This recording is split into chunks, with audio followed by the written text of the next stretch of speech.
Please do your own negotiation.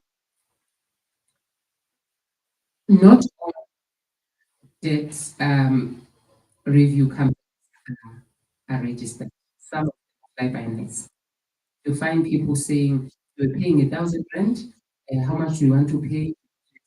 I want to pay 200, and then like mind, don't speak to them. I'll speak on your behalf.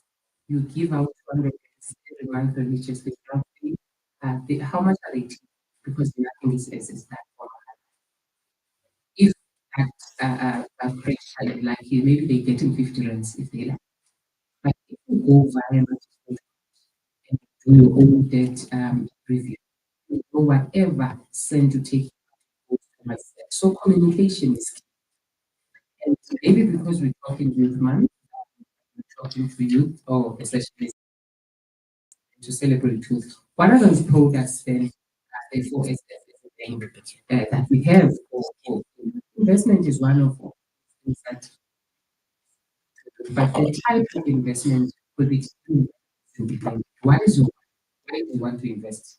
I can't use a blanket approach and say go for a long-term investment because I don't know what investing. If you're investing for a medium, then they are medium investments. If you're investing for a short, an investment is one to invest in that. And also there is transactional accounts. Transactional accounts government how to conduct your finances. I mean, different cards. One of the where all of us want to have a black card because picking up their cards also want to take a black card. It really needs to at some point people were saying, I want that card. They said, the airport, going to the lounge and are you can travel? Because if you don't have a benefit to you, it's not going to benefit you. What I'm trying to say is your lifestyle should determine the type of program. So when you have a conversation with a networker, that you say, what I want, or this is that what I like to do. So what is the that is relevant for me? Or you say, I'm looking into investment, or I'm looking into saving money, or I'm looking into an account that makes more money for me. I'm looking into investment, what kind of products, and also you know when you have in such what is relevant. Even when you're buying cars, why you buying a car? Buy a car because you want something that is going to be convenient for you to go to work. That is the one you really need to buy the top of the range. So those are things that really need to think and say, yes, I know what fast cars and all of that, but why that's a conversation that we really need to have. And I've mentioned social media generation. On WhatsApp, for example, this financial literacy in digital space, even on recordings of your own time, you just send that or you put that number, we call it the last financial doctor on your fingertips. Just to learn about financial literacy. You go on what we are available on we are available on national. You learn about that. We talk everything that's financially related. Debt management, credit reporting, we talk investment. You can ask all the questions that you always want to ask, but it's important that you take it upon yourself, you empower yourself. Nobody's going to come here and say, "I think I'm bringing." They will come here and say, "We're bringing you knowledge." What you do with that knowledge is entirely only tools. Only give you tools. You never give a man a fish. You teach them how to fish so that long after you gone, they're able to stand for themselves. So that's it for today. Thank you very much for the opportunity.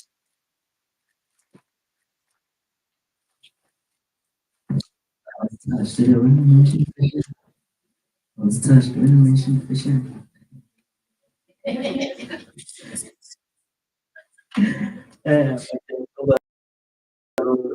Wonderful presentation.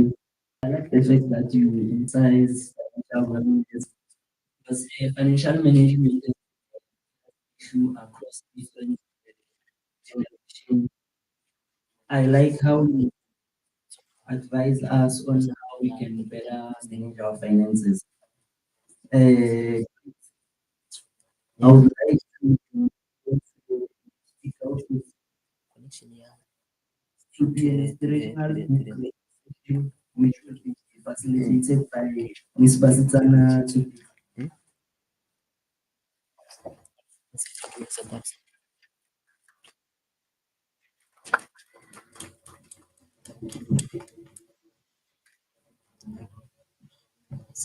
like no one aspires you in your youth, but example to the believers in word, in conduct, and love, and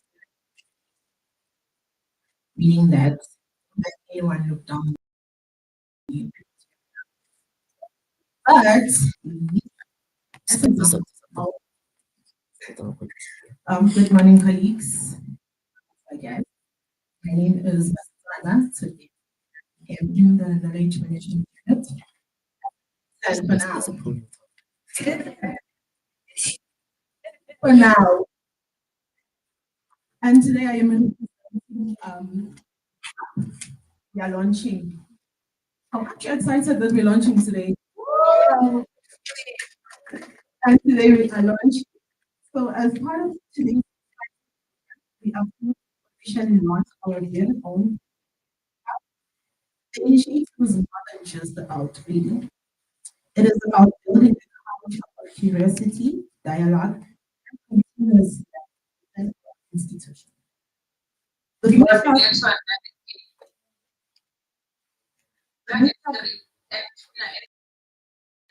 yeah, it's good. It's good. Mm. Let's quickly do this.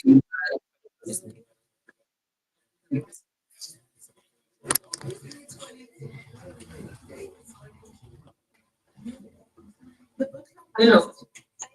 Mute colleagues.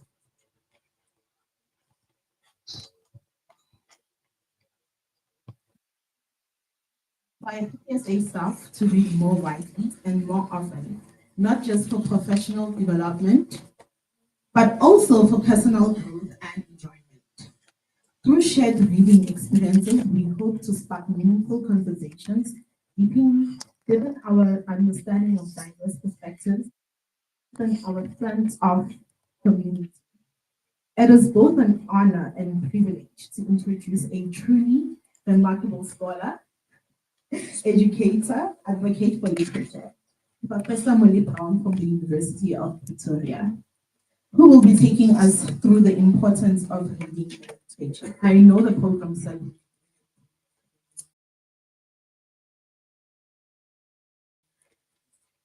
something, but does not.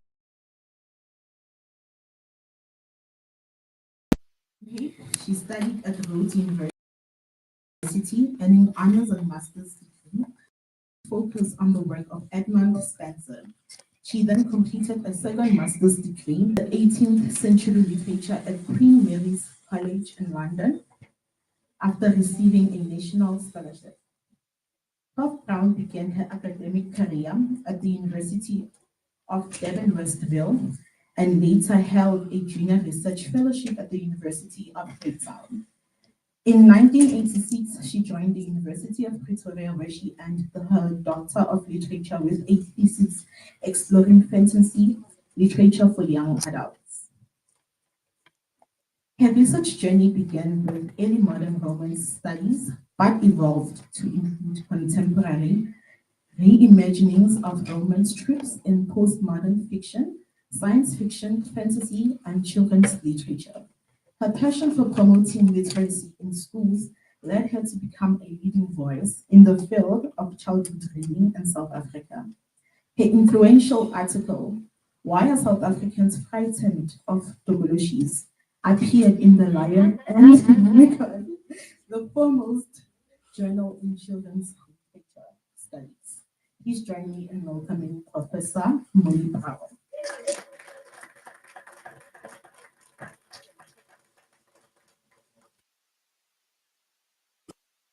You sound better than I am.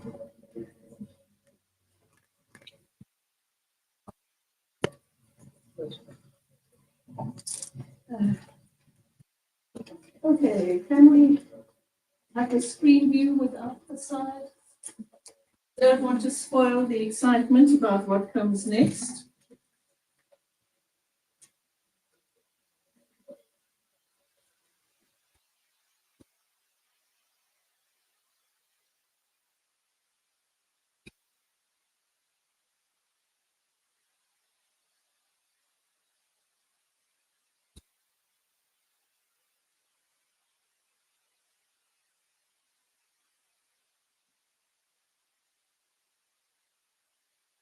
Okay.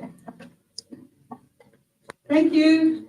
I think I am the oldest youngster here today. But I do, I'm coming up for retirement, and I do want to touch on the previous speaker and say I had a pension plan from my 20s, and boy, I am so pleased about that now. It's lovely to be here today, partly because I think we all word people. I read poetry and novels for a living. You guys read the law, but it requires exactly the same kind of skill, the attention to detail and what words mean. But what we want to talk about here is not what we do for a living, but the reading that we should probably be doing outside of our job. And I'm delighted to hear that the Honourable Public Protector is very much in support of reading. Okay. The benefits of regular reading are absolutely clear. Children who read fluently and with pleasure make more progress in terms of vocab, spelling, and even maths between the ages of 10 and 16 than children who hardly ever read or find it difficult to read. There's a famous, forgetting. Okay. There's a very famous longitudinal study of more than 6,000 British children which showed that the benefits of reading regularly in childhood are 4 times more than the benefits conferred by having a parent with a degree. So this is really important for a country like South Africa, where many of us have. My parents never went to university. The previous speaker talked about her mum being illiterate. The fact is that that doesn't matter nearly as much as whether you or your kids read. This will actually rocket fuel your career in ways that you might not have expected. We also know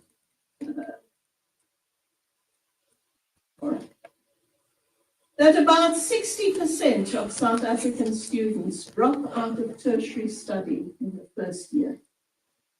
And a couple of years ago, UP did a kind of longitudinal study too. We looked at our first years, we checked their maths mark, we checked their English mark, we checked their overall matric mark, and we checked their performance in UCT's NBT exams and in our own entrance test. And we know what we discovered. The single best predictor of success at university, getting your degree, can you guess? It's your matric English mark. It's the kids who read. That's even if they're studying physics or engineering. And it's because their lecturers are in English, their textbooks have to be read, the books in the library have to be read, the online tutoring system requires you to read. And therefore, kids who have good language skills derived largely from reading, who have a mind populated by the books they've read, tend to outperform other kids, even if they were math stars at school. And there's a good reason for this, because as this particular little slide says, it's called reading. It's how people install new software in their brains. How does this actually work? I think we all know about genetics, that we inherit things from our parents. So people will tell you, oh, you've got your grandmother's eyes, or oh, your chin just looks like your tata's chin. Okay? It affects your skin color, the texture of your hair, your eye color, things that you can't see, like your blood group. Geneticists know, however, that very often some of these things are switched on by the way you live. So just because maybe you had a parent with cancer doesn't mean you're going to get cancer. If you live in a slightly different way, you will probably be fine. What there is now a new theory about is about memes. And memes are not just the jokes that you share on the internet, okay? A meme is an idea that can spread from person to person within a culture. It carries cultural ideas, symbols, or practices. And some of these you do get from your mom and dad back home. You maybe will cook a certain dish the way your mom did it. When you have kids, trust me, you'll find yourself saying the same things that your mom said to you. It's a bit of a shock the first time that you do it. But the exciting thing about memes is we carry on collecting memes all our life. Though we slow down as we get older, you young people are in the really best place for building a rich meme store. And one of the key places that you get these memes is from books, because one of the greatest meme stores of all is the library. So, apart from the fact that we can get new ideas, that we can become different people, that we can learn to understand other people better by reading, another discovery that scientists have made very recently is something called a mirror neuron. Neurons are the little connections in your brain. They light up in different parts of your brain depending on what you're doing. What people have discovered is that if you read about an experience, the same bits of the brain that would light up if you were having that experience light up when you read about it. You read about breaking your leg, your pain centers will scream, not as as if you actually break your leg. But the point is that your body reacts emotionally. You internalize that experience. It becomes part of you, and with luck, you can learn not to do the things that you break it. There's a wonderful writer called Francis Spufford who talks about the fact that our brains are like saturated solutions. You know, that point when you've got so much sugar in your tea that the grains at the bottom won't stir if you try. Huh? And what you can do, a lot of people do it in primary school, you get a saturated solution, and at some point, crystals actually build in that solution. And that's what it's like with reading. At some point, you read the right book, and suddenly it forms crystals in your brain. You look at the world in a completely different way. Okay? So, given that reading is really such a good idea, why is it that people aren't doing more of it? Why is it that for some people, reading becomes an obstacle, a mountain, a thing they can't get over and they can't get through? It shouldn't be this way. South Africa is very proud of the fact that our adult literacy rate is thought to be around 95%. This means we're the second most literate country in Africa. The best is the Seychelles, but as you can see, the Seychelles don't even feature on the map. So all that sounds very good, but crucially, sorry about this.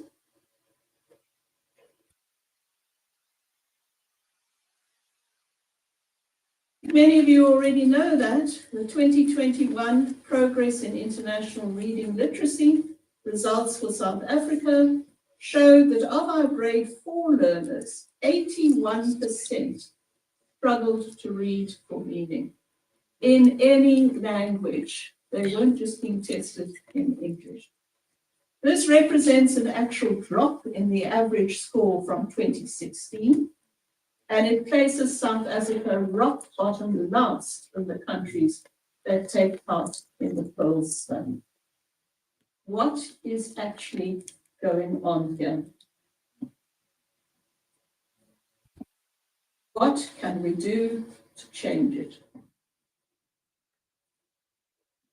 And one of the things that I think we get wrong is that kids encounter reading for the first time in grade 1, in a classroom, in a strange environment, when they're missing their mom or their gogo who ever looked after them, when people are shouting at them for making mistakes, when they're having to sit in an uncomfortable desk, when they can't go out anytime they feel like it.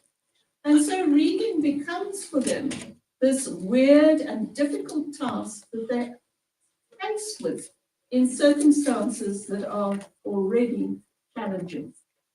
It switches them right off. So number one, how can we encourage reading? Read to children. Start when they're very young. If you don't have children yet, borrow your sisters or your neighbors. You're doing a good thing, okay? Step them on your lap, read to them. They enjoy the story. They enjoy looking at the pictures. It trains their eyes so that they can look at letters better when they get to school. You don't have to have a lot of books. Very often they're happy to have the same book over and over and over again. But it means that the first encounter with reading is an encounter with love and warmth and attention from mom or from dad. And please, dads in the room, there's a terrible view in South Africa that reading is girls' stuff. Huh? You need to come to the party and persuade boy children that reading is also fun. Secondly, carry on reading. Don't think when your kid gets to grade 3 and they can go, cat, that they can read. Huh? I despair at the number of teachers who say to me firmly, they learn to read in foundation and now they must read to learn, as if the only thing they can read is a textbook. It takes a long time for kids to read well enough that they can read the books they enjoy. Your child at the end of grade 3 does not want to carry on reading about Henny Penny. They're cool, they're tweens. They want books about their lives and their experiences. So I would say read to your kids at least till the end of primary school, maybe even further. It's again a way of reminding them of what the rewards are of learning to read. Thirdly, take your kids to the library. It's free. How much in this world is free, okay? Get something back from those rates that you have to pay. Take them early. Your child can get a library card from the age of 3. And it's very low there to choose books, to take them home, learn how to hold them, how to move the pages. It again reinforces the pleasure of reading. Fourthly, model reading for your kids. What little kids want to do, they want to be just like you. So I'm sorry, you can tell them not to smoke and drink, but if you're doing it at home, they're going to be doing it, all right? And it's the same with the reading. If they never see you read, they're not going to want to read. So it's important that you follow up with that. There's a wonderful South African children's book by Chris van Wyk, who grew up in very poor circumstances in Rivoli. Some of you may have read his poetry. And it's a true story about his Granny Rosie. Once a month, his Granny Rosie would go with her pension money to shop for the food that she needed. And she always saved some money. And at the end of the shopping, she would take Chris with her to the second-hand bookshop and let him choose a book. And then she would exclaim about how wonderful it was, and he would read it. And in fact, at the end of primary school, Chris got an award for his language studies. And he brought home the certificate to Granny Rosie, who was very old and sick at that point, and said, "Granny Rosie, read it." And she said, "Read it to me." And he said, "No, I want you to read it." And at that point, his mom told him, Granny Rosie couldn't read. So the point is, even if you hate it, even if you refuse to read yourself, fake it till you make it, all right? Show your kid that it matters. Because reading will ultimately take them out of the world that they inhabit, even if it's a collapsing house we saw just now. It will allow them to go into different worlds, to try on different experiences. So, okay, I mean, I know it's a youth day, but maybe some of you are thinking, well, this is all very well, you know, all this focus on the ankle biters, but what about me? What can I do to recover from my experience at school, from the fact that I find reading difficult, or maybe that I just find I don't have time to read as I would like to? What about me? And the first thing I want to say is, if you really don't enjoy reading, start small. It's like training, you know, you don't decide you're going to get fit and the first thing you do is you sign up for Comrades Marathon. You don't go to the library and get a huge fat copy of War and Peace and carry it around and think you're going to enjoy reading. If what you want to do is pick up a Hello magazine and read Skinner, feel free.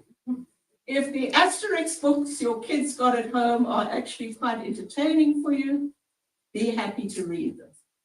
Start at a point, and you will find that as you read, so you will be able to read more and more complex texts and actually enjoy it. Secondly, make reading a habit. It's a bit like savings. Don't say, oh, well, I'll save what I've got left. Don't say I'll read in the time that I've got left. You've got to make a date night with your book, like you make a date night with your partner. You've got to actually force the time. And again, if you don't enjoy reading, start small. 15 minutes with your morning cup of coffee. Before you know it, you will find that 15 minutes is actually stretching because you get caught up in a particular book that speaks to you. Thirdly, limit your screen time. That's big screens and little screens. I'm not saying we don't use them, but there's a lot of research that shows that the brain works very differently when looking at a screen.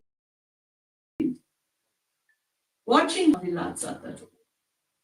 And sure, sometimes you just need to go home and you need to watch some unlikely person saving the world from a complete collapse or some kind of love story.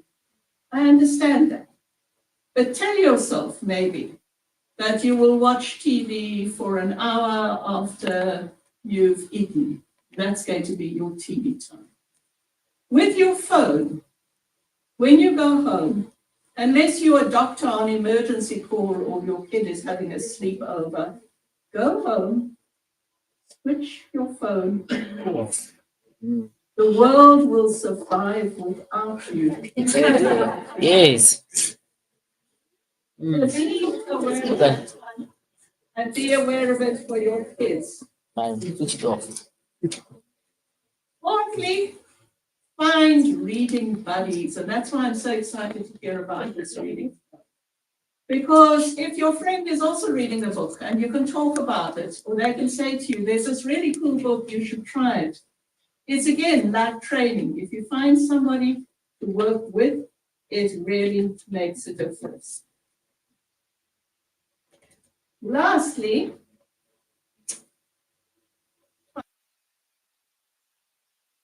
make friends with a librarian. Librarians are amazing people.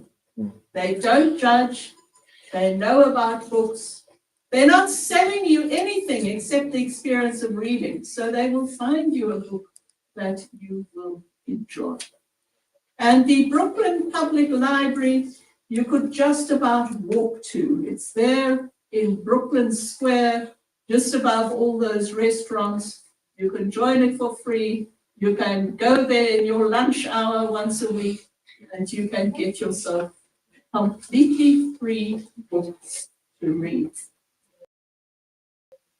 Now, I know that I'm talking to a public protector's office.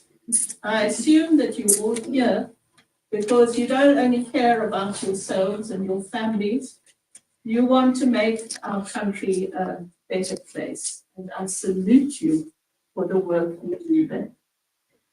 What can you do to actually promote reading for everyone in South Africa? And there are some fairly simple but important things I would like you to be aware of. First of all, you may not know this, our government subsidizes picture books in Indigenous languages for grades 1, 2, and 3. Quality is often not great, but they're there. What happens in most countries, certainly literate countries, is that once kids have learned enough to read that one line on a picture book page with a nice big picture, they go on to what are called easy readers, where you get a black and white picture taking up about half the page, and then about half the page is print. And then gradually you move on to reading Harry Potter. Okay? You move in that kind of direction. I have often thought that the real problem with literacy in our country is that there's money put into the kindergarten phase, foundation. As soon as kids get to grade 4, they have to read in English or maybe Afrikaans. There's a little bit of Afrikaans available. And they don't have good enough English or Afrikaans to read the books that are suitable for their age and stage. And as I said, no 10-year-old wants to go back and read Cinderella or The Tom and the Ox, even if it's a familiar story. They don't want to go back to reading that. So we urgently need readers in all our languages. And then furthermore, we've got a lot of teenagers who don't read well. Some of them have got issues with dyslexia or problems with reading. Some of them have just been taught very badly. There is a wonderful publishing firm called Sia Groover, which produces these teenage books with simple language, but there are not enough of them. So ask for this. Go into bookshops and say, I'm looking for the Sia Groover books. And when they say we don't have them, you say, why not? These are crucial. Enough of you do it exclusive or wake up, okay? Go into libraries and ask for them. Go into schools and ask for them. Secondly, the CAPS syllabus, and this is something I wrote to Minister Motshekga about, but I never even got a reply. The CAPS syllabus is very restrictive. It tells teachers exactly what they have to teach every hour of the day, every day of the year. And you know what? It leaves no time for the teacher to read stories to the kids. And this is one of my happiest memories of school, is the teacher reading at story time. So, what should you do about that? You need to write to the minister, speak to the principal at your local school, say we need to have time for teachers to read kids. And thirdly, fight for our libraries. Our libraries are an incredible resource. And it's partly, of course, due to the old system where libraries weren't built in African areas that I think many African families don't understand how valuable they can be. But we have disasters. The Johannesburg Public Library was closed for nearly 5 years, and it wasn't until a Mother's March in central Johannesburg that they reopened it. Just a month or two ago, the municipal government here in Tshwane announced that they were shutting libraries on Saturdays, which meant working people would have trouble getting there. Kids whose parents could only take them at the weekends wouldn't get to the libraries. I'm glad to tell you that fight was won, but the only people who protested, except for me, were the Freedom Front. Okay, don't let this become the property of the Freedom Front alone. This is something that belongs to all of us. And John,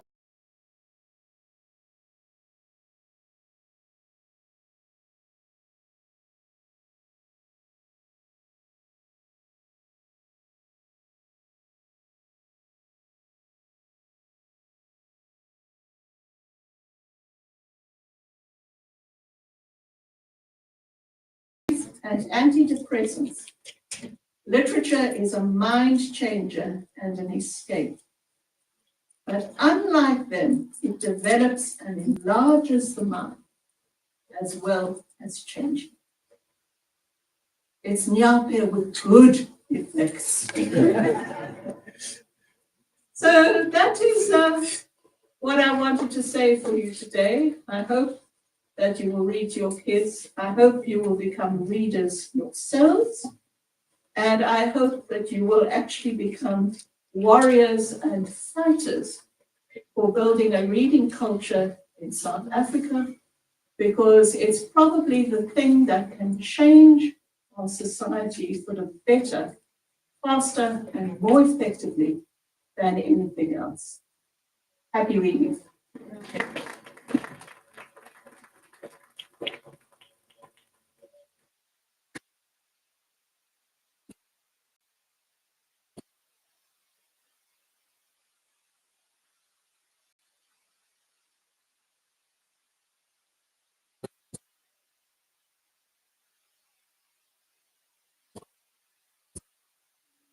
To thank Ms. Ayagazi from NetBank for joining us today, and Ms. Moni Brown as they received the gift. Can we have a round of applause for her today?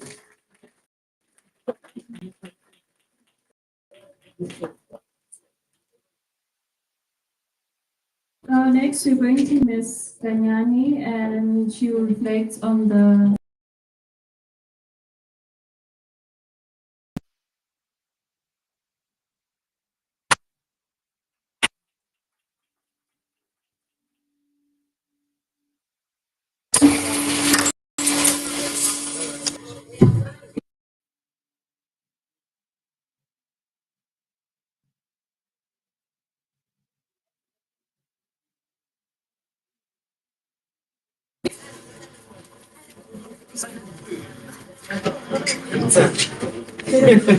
Jesus.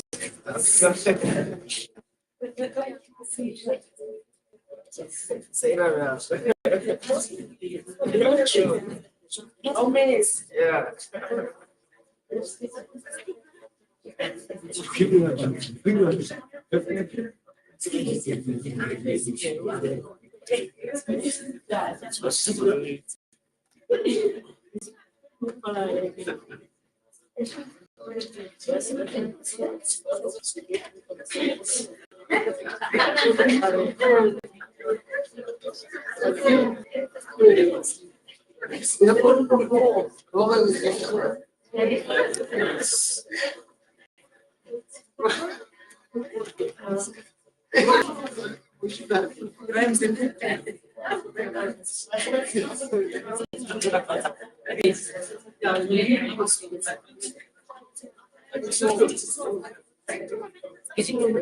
Where's the clothes? The one that I was even listening to, I didn't say. It's really something come out of your own food.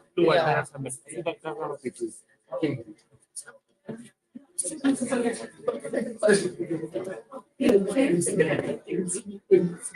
Hey, damn people. What's on here, boys? That's nice.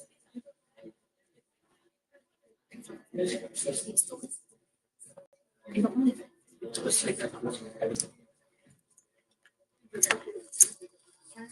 so much. Good morning, colleagues.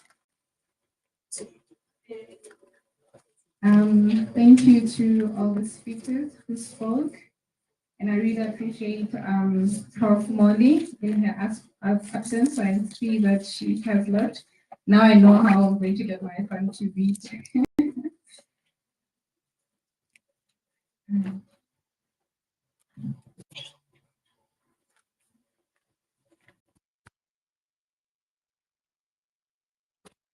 Good morning, esteemed colleagues, our guests, and my fellow graduate leaves. My name is Kanyane, and it is an honor to share my journey as part of the Emerging Leaders in the Public Service Program, which was hosted by the Department of Public Service and Administration. In my respective cohort, I had the incredible opportunity to grow alongside 99 other passionate leaders from across various departments in South Africa. Together with other three powerful cohorts, we've been challenged, stretched, and formed. I stand before you not just as a participant, but as a product of an experience that redefined my understanding of leadership in the South African context. The chapters we covered in the program includes the leading self, leading effectiveness, leading change, leading performance, and leading teams. Today, I wish to reflect on the key lessons and insight I gained through this remarkable experience. The leading self. The leading self is about knowing who I am before I lead others. Our journey began with leading self, the foundation of leadership. This blog asked us not to look around, but to look within. We dug deep to uncover our personal purpose, values, habits, and emotional patterns. We explored the 4 color energies, the fiery red, sunshine yellow, earth green, and cool blue, helping us to understand our default styles and how to adapt to others effectively. We also learned to spot and overcome thinking traps like mind reading and fortune telling, which often limits our leadership potential. We reflected on our various values and visions using tools like the CBT triangle and personal mastery principles. Self-awareness became the anchor, because when I know who I am, I can show with clarity, intention, and confidence. This book reminded me that public service doesn't only need skilled professionals, it needs whole people, grounded, agile, emotionally intelligent leaders who can lead themselves before leading others. And on leading effectiveness, it is all about showing up with purpose and impact. In the second cohort, we were asked to move from self-awareness to meaningful actions. This blog pushed us to think critically about how we show up, influence, and drive results in complex environments. We learned that leadership is not a title, but it's a behavior. Great leaders lead through integrity, influence, and service regardless of their rank or role. We explored 4 key leadership types, which are centered leadership, grounded in authenticity, visionary leadership, driven by purpose, relationship leadership. Those are leaders that nurture teams and collaboration, result leadership, focused on execution and outcomes. We tackled the art of assertiveness, learning how to communicate our needs, set boundaries, and stand up for what's right without aggression. Our facilitators reminded us that we don't need to be perfect to lead. We just need to be real, courageous, and committed. In the South African context, colleagues, where public trust and effective service delivery are deeply intertwined, showing up with both heart and competence isn't optional, it's essential. Leading change, which is about resilience in motion. By the time we reached leading change, we were no longer the same. I believe my colleagues can attest to that, because the program, especially from Leading South, it forced us to break down and rebuild ourselves.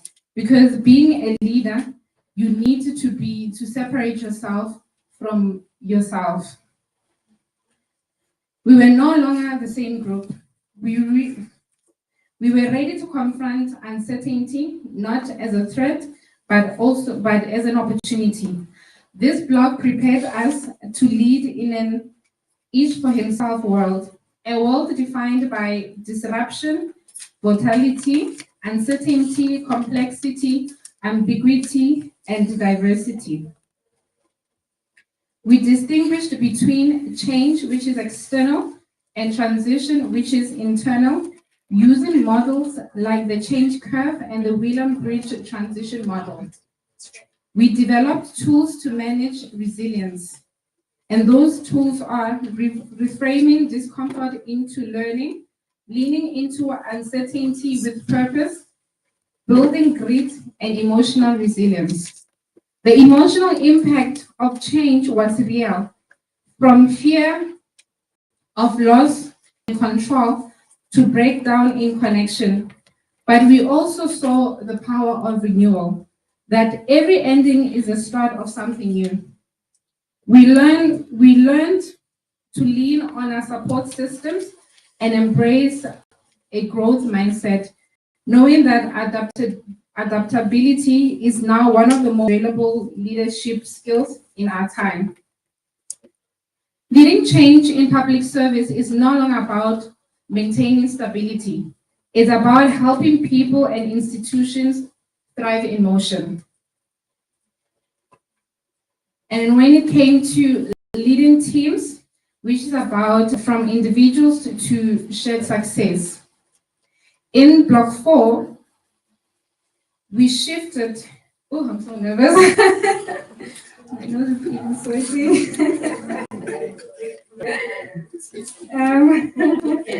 Thank you. Thank you so much. Thank you, colleagues. We shifted focus from individual development to team dynamics. This was about learning how to co-create values in diverse teams, because no leader achieves anything alone. We used inside diversity team models, which looks at 4 areas. Thank you. 4 areas of team performance, and those areas are process, clear rules and structures, climate, which is about mutual respect and inclusion, flow, agile, energized collaboration, focus, which is about shared vision and goals. And we also learned how to lead across different energy styles and how to adjust our communication for people who prefer facts, feelings, and fast results. A powerful moment was exploring psychological safety. The idea that the best teams are built on trust, not fear. Trust unlocks creativity, problem solving, and true collaboration. We also unpacked the CAF model, which showed us how to reduce social threats in terms of focusing on status, certainty, autonomy, relatedness, and fairness. Ultimately, leading teams is about fostering connection, creating a space where every team member feels seen, valued, empowered, and contribute meaningfully. Leading performance, building a culture of excellence. Our final blog brought everything together where we challenged to think not just about tasks, but also enabling in others through systems, habits, and accountability. We redefined performance as more than just results. It's about continuous improvement, shared purpose, and feedback cultures. We explored the link between effectiveness and performance, learning that successful teams, oh my goodness. We explored the link between team effectiveness and performance, learning that successful teams does the following: set clear mutual goals, embrace feedback and course correction, celebrate wins, and learn from losses. We practice giving and receiving feedback, which is very important, using frameworks like the SBI situation behavior impact, and learned that accountability without fear and resilience. Importantly, we saw that culture starts with leadership behavior. When the role model consistency, excellence, and compassion, our team will follow. For the public sector, where service delivery affect real lives, building with high performance teams is not luxury, but is a necessity. In closing, colleagues, as I reflect on this journey, I am reminded of the youth of 1976. Those young leaders, through their boldness, rewrote our country's future. Today, we may be carrying laptops instead of placards, but the mission is still the same, and that is to lead, to challenge injustice, and to serve with purpose. Young leaders matters. In a country where 60% of the population is under 35, investing in programs like the Ellipse is not just wise, but it's urgent. Ellipse gave me and us more than knowledge. It gave us a belief that leadership isn't about hierarchy, it's about service, courage, and commitment. I speak on behalf of my colleagues, to the PSA, to DPSA for the opportunity. Thank you for believing in us. To my peers, let's keep rising. To all South Africans, please watch this space because we are a different breed of leaders. Thank you so much.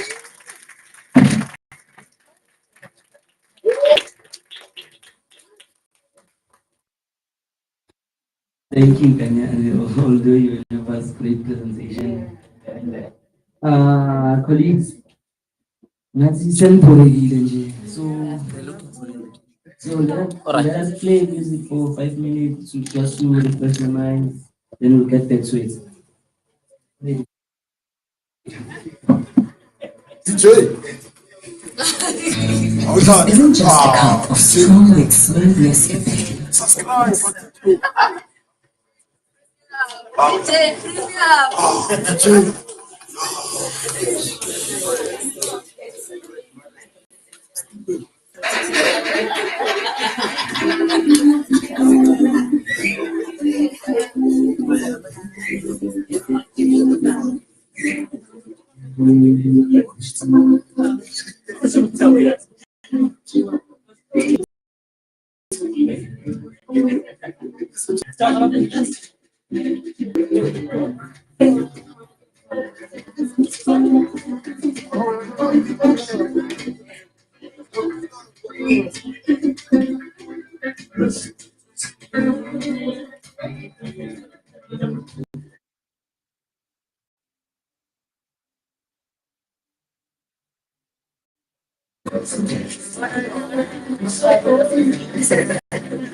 Somewhere outside,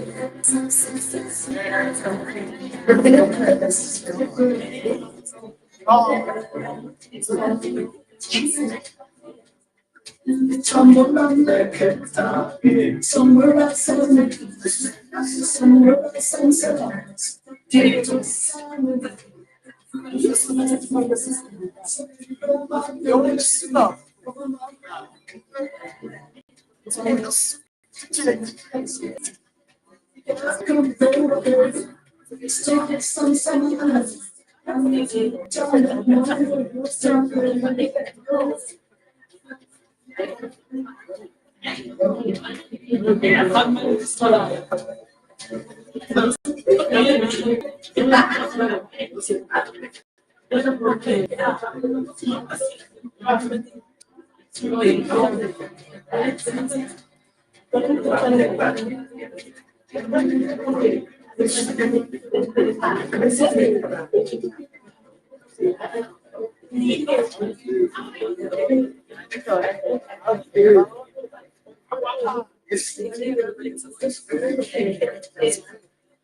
Yeah.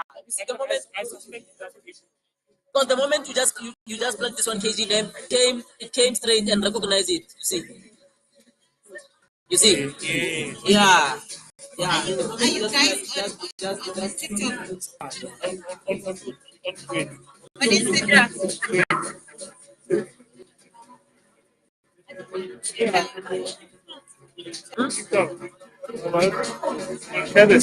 No.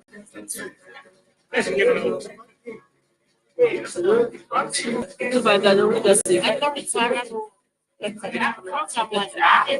followers.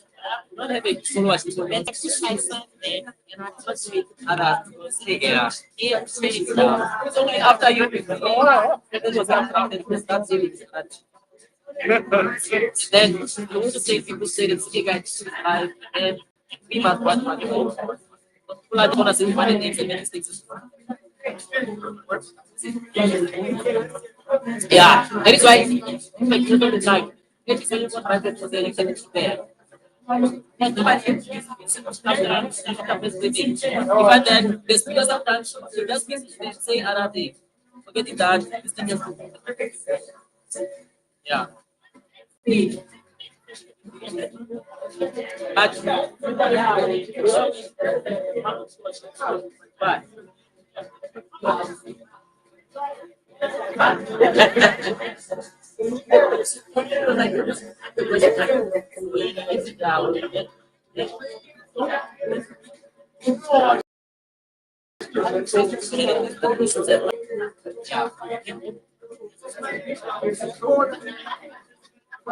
But so you guys can get what you want out of it.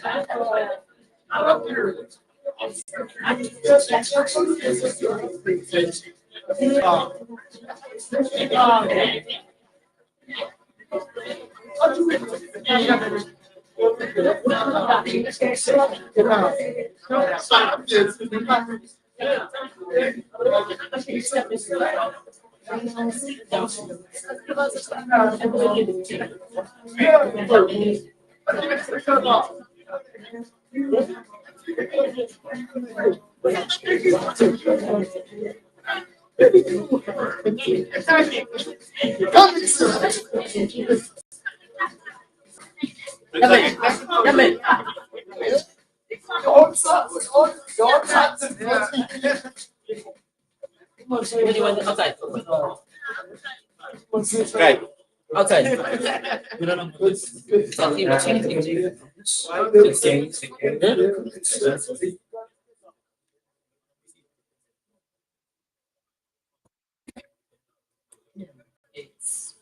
Colleagues, I'm sure you had time to refresh. I would like us to move to the next item on the agenda, which would be a panel discussion of young professionals by Ms. Dineo. Can you please welcome and stay?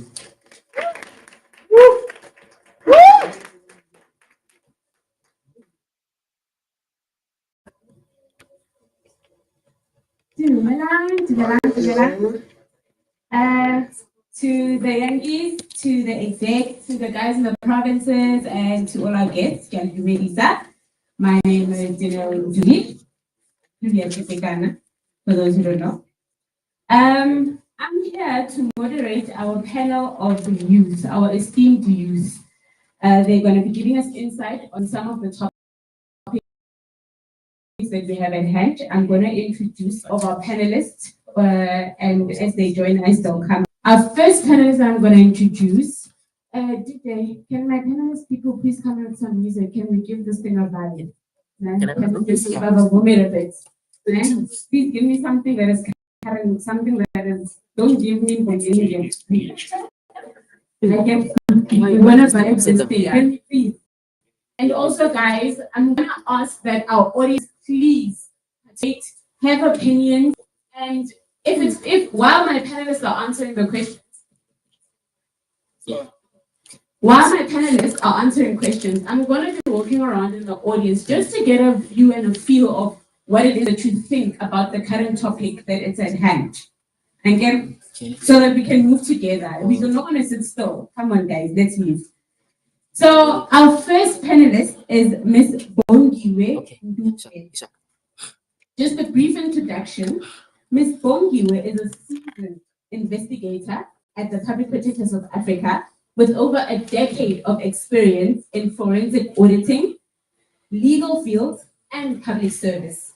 She holds a national diploma in internal auditing, a certificate in forensic and investigative auditing, and an LLB from UNISA. She began her career at Deloitte before joining the Public Protector in 2013 as a trainee investigator, eventually rising to her current position as an investigator. She began studying for her certified fraud examiner and is solidifying her expertise in fraud detection and forensic investigation. Can everybody please welcome Ms. Bongi?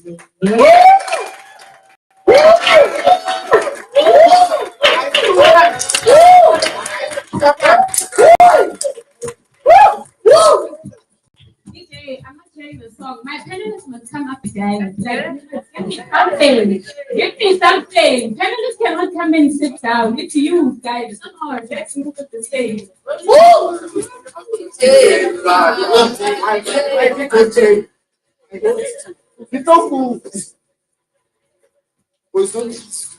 We'll forgive our DJ, guys. She's having technical issues. The next one that's coming up, don't worry. She'll do the best that she can. I think we're working on this thing. Alrighty, guys. I'm gonna save this one for last, and I'll tell you why I'm saving this panelist for last as an introduction. We have none other than Miss Kenele Mutaru, our sexy queen. She is a dedicated public servant with a strong background in accounting and a passion for mentorship and women empowerment. We all know Miss Kenele drives the social situation here at work. She began her journey in KwaZulu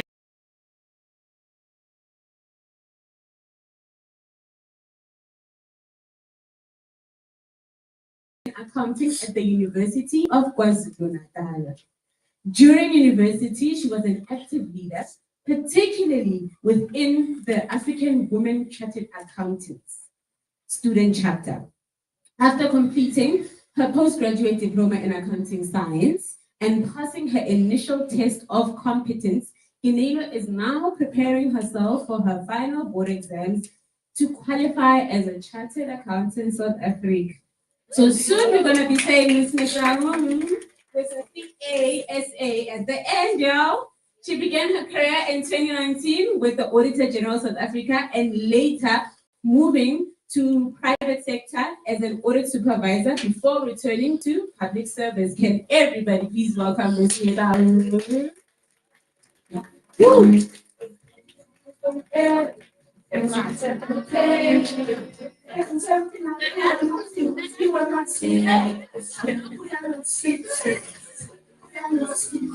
Yeah, try the one that I've just sent you now. What's happening? You can hear sound going on. So it means that, oh, that one was the old one.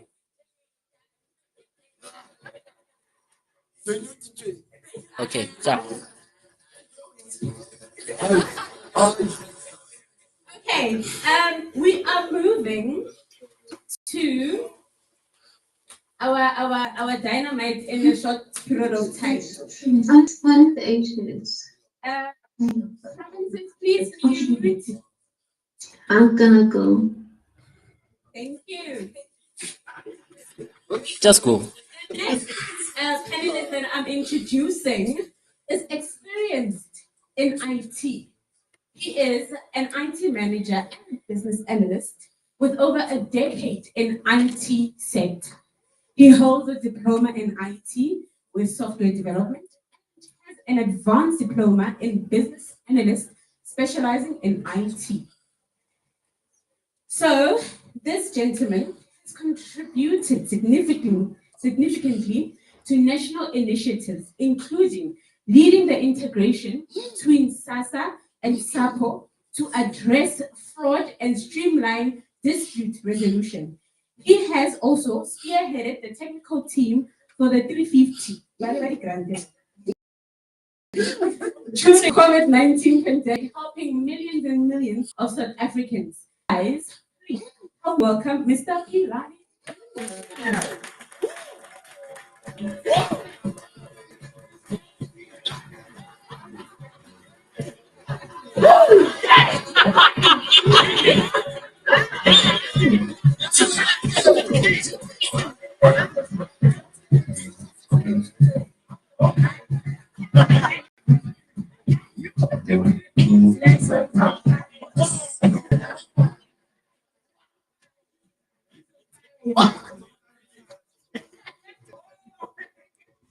Okay, Guys, I did say I'm saving the best for last.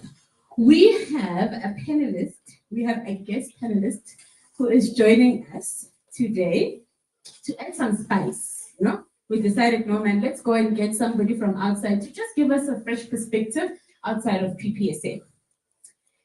Our guest today has built a distinguished legal career in South Africa, beginning with his education in Jim Kabani High School and the University of Limpopo, where he earned his LLB in 2013. After furthering training at Polokwane Law School, he enhanced his legal skills through various programs, including a trial advocacy course and a certificate in DJ, I'm introducing a very important thing. Can you guys mute? Thank you.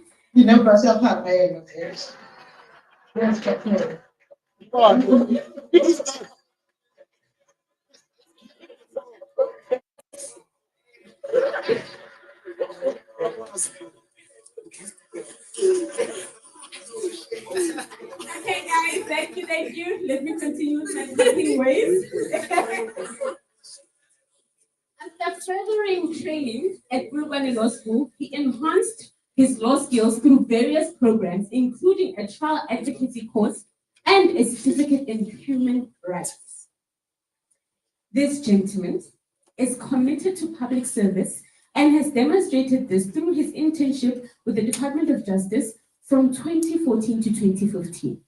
In 2015, he became a maintenance officer and was admitted as an advocate of the High Court in 2018.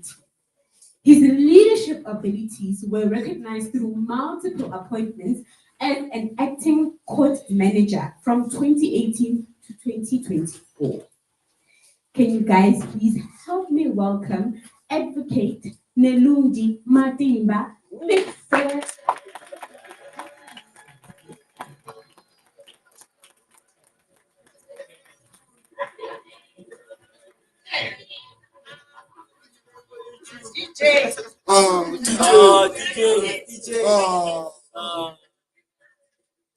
We want to give, yeah?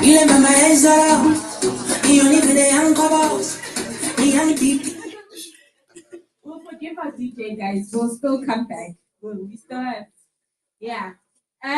So guys, we're gonna be going through a few topics, and each of my panelists is going to be heading a specific topic. And as we move through the topics, I will also be moving through our audience to get your opinions. If it's possible and we are able to, and technical glitches not hindering, we can also maybe get AMA provinces to chip in, because after all, they are a part of us. So with our first topic, it's defining catalyst. I don't think there is an even better person who can actually dive into this topic other than this panelist. Mr. Pilani's expertise in strategic vision make him an asset to the panel's focus of using technology to transform governance and public service. So our first panelist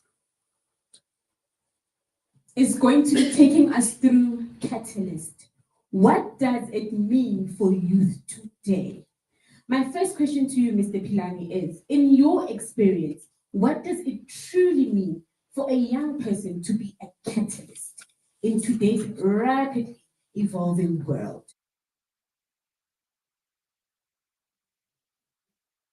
Thank you very much. In a summary, I would say a catalyst is someone who's a challenger of the status quo. You ought to make things differently. You have to connect with people and their ideas, spot and articulate opportunities, and empower and enable others. That is the catalyst for me. Thank you. Oh, Pilani, the catalyst. For those who don't know, just briefly, why I feel this topic is best suited for Mr. Pilani here. In 2023, he received an Innovation Award from the Center of Public Service Innovation for developing a governance enhancing system. Currently at the Public Protector, Pilani drives business process improvements and leverages digital solutions to support anti-corruption efforts and promote integrity in public service. Now, for me, that is a catalyst move, my young sir. And it leads me to my second question. How was the concept of youth as a change maker evolved? How has the concept of youth as change makers evolved, especially with the rise of digital platforms and global connectivity? Oh, yeah, that has actually changed. Thank you for that. Colleagues, if you look at influencers, for example, in that space where we now connect with people via TikTok, via any other spaces, and we're seeing parents now getting involved in dancing moves while the technology is actually enabling us to watch that. And that for me is one of those things that allow us to understand that there's no barriers when it comes to technology, but all of us can be involved in the digital space. And as a game changer around that, connectivity is important. Obviously, we have to have these ecosystems existing for it to happen. It's very, very important. And this is where now we come in as IT people to enable the ability to have such platforms. And it's very important that the youth doesn't shy away from participating around this, including educational things, as the professor mentioned earlier. We have to take care around it and fight racial stuff around it, and also the GBV. Thank you. Thank you. I'm just going to pick up of a point that you made. And you mentioned that we have social media today, and it allows us to connect. And we have youth and Dala who are also part of that, right? So I've got a youth and Dala next to me. Mama Vivisto next to me. And Mama Vivisto is known to be a very vavavoom, right? With regards to the DJ, I want you to play me something because Mama V might give us a dance move or two, just to show us those social media situations that happen. Mama V.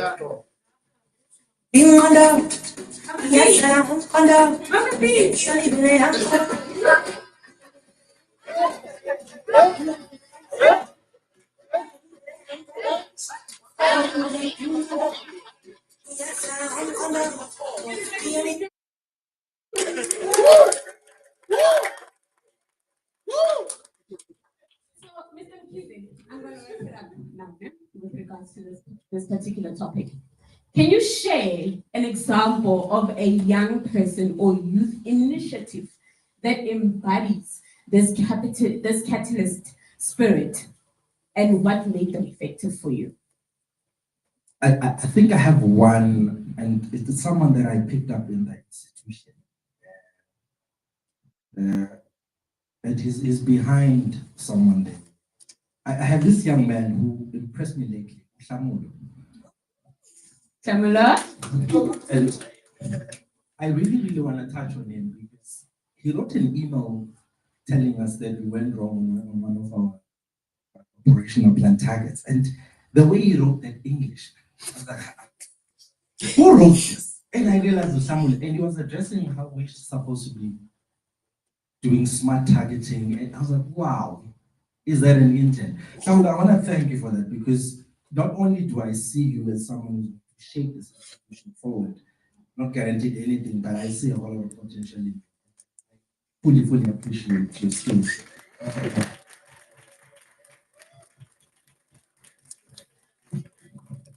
Thank you very, very much, Mr. Mkhize. We are now going to move on to our second topic. It is identifying key areas for igniting change. Now, we all know this institution as she moves around and makes sure we are making changes and we are effective and efficient in making sure that we are strict with policy adherence. My next panelist is Ms. Kenile Mutau. The reason why we feel this topic is for Ms. Kenile. Ms. Kenile, as you know, she serves in the internal audit unit. She applies auditing expertise and passion for public service, and she remains committed to fostering positive transformation and innovation in the institution. So, Ms. Kenile, with regards to igniting change, where do you see the most pressing needs and exciting opportunities for youth? I'm joking. I'll just say from university, I would think that we are all coming from a theoretical background, and then we enter a space of working, right? In university, we don't really know much. We only know what the book says, right? Then you come into your first job, your first everything, and then you're like, what's going on here? I didn't learn this. And for me, embracing that change means that you need to adapt into everything that you are coming across. So for me, it would be like you need to be a young person that will be a problem solver. We tend to complain a lot as young people, but then people, even like companies, are looking for people who are problem solvers, who are critical thinkers, who need to use that skill. So we need to build on whatever we have as a foundation when we get to spaces. For instance, I'll make another example. We know Excel, guys. We know Word. But are you sure that you can use Excel? Can you analyze data on Excel? Can you pivot tables? You know? So in my mind, I would like to say that's an opportunity. We have the basics. We know we have the knowledge, and we don't know it all. So when you come into environments, you need to ensure that you learn more. And learning more is saying, Mama V, I don't know how to pivot tables. Can you just make sure that I get training on this? Okay? Because we need to upskill ourselves. So our development is based on ourselves. So for me, it becomes that. Thank you, Dineo. Thank you, Ms. Vidal. Now, I'm standing here next to one of the interns who has subsequently taken an opportunity. Now, sir, if you can give us a word or two about like how do we go about approaching our executives, and take the opportunity because you took an opportunity and you were recognized. Hello everyone. I hope you guys are good. I'm put on the spot right now, guys. I'll try to answer it as in my immature like thoughts right now. As, respectfully, everybody has an idea, right? Everybody can see gaps. Everybody has an idea of innovation in their mind, but that's based on what you're doing, right? So when you identify gaps, don't let your ego win, because some of it, when you tell a person about their mistakes or the things you have identified, it comes off as you showing off, right? So if you have good project management skills, good articulation of yourself, that's when like you can approach them. Just gather your thoughts and go with the flow. And if you approach a person, it's not a matter of like position and hierarchy. Then to approach every person as I like to call people in my home, be like, hey, yo, have you seen this? You see, but some of them they're older, of course, you have to adjust to that. But it's a level of exchanging words and exchanging ideas if you put yourself in that. All right. Thank you, my home. Oh, Oh, you have a question? Okay. Oh, yeah, Nkamano, just to add on that, what you just said is true because the other day I actually met the CEO for the first time. She told me something which would actually change my life. She said to me, don't let fear paralyze you. Yeah, if you have something to say, if you understand something, just approach that person, say it as it is, then see what's gonna happen from there. Thank you. Thank you. The youngies have spoken. Do not let fear paralyze you.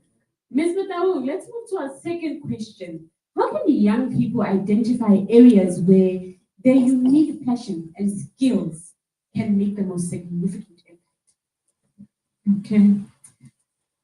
Ish, you know what, guys? When it comes to passion, it's very close to my heart because I believe that passion is derived from the fact that when you look at yourself in the mirror and you do something, it makes you happy. You feel fulfilled, right? And that's where passion is derived from. So if you walk in here every day and greet people, good morning, and you know that responds back and it makes you feel so fulfilled. For me, that is the littlest thing that can create passion for you. Even for serving people, that can create passion. And I believe that as a person, you need to be very self-aware. Okay? You need to be very self-aware to say, what is it that I like? Do I like complaining? I don't think that's a good thing. Do I like walking in here and saying, oh my God, PPSA and it's gossip? Then there's gossip mongers, and then you're like also like succumbing to that. But you know deep down you're not that person. You know, you need to be very self-aware as an individual to say that how do I then step out of this, create an environment, even though they say, oh my God, it's so toxic in wherever you are, you say that I don't think so. How can I then come up and grow from that and get out of that space and not be influenced and to say, I would like to talk to the EM every day. That's my thing. I would like to go to comms and say, hey, which button can I press here? Yeah, I don't know computers, but there's an interest, you know, that's where you get passion from. And there's always opportunity wherever you go, that never sell yourself short to say that, yeah, I'm really good at computers, but would anyone actually notice this talent? You know, you are closing the door for yourself before you even go in, you know? So that's why as individuals, you need to learn how to create passion for yourself, understand what you like. What do you like? Do many of us know what we actually like? We wake up every morning, come through these doors, but we still don't know what satisfies us, what gives us hope, what validates us. The moment you start letting people validate you, you are losing the plot. You're losing the passion because you're always going to be a people pleaser and you're always going to find passion in validation of other people. Don't do that. You know, I thought I hated books, but actually, when that lady, I was like, actually, I used to have a passion for reading books. Where did it go? You know? And she said, start a bit. And people bought me books for my birthday. Did I open it, guys? I didn't. You know, because I love the passion. You know? So it's my takeaway today to say, actually, 15 minutes, I'm going to do it. So and say, what is it that I actually like? Get that opportunity, give yourself that time, and you will find what you're destined for. Thank you. Thank you.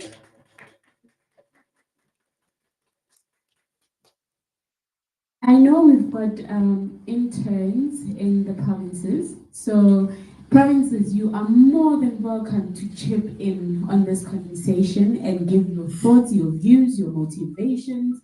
We are moving together, we are learning.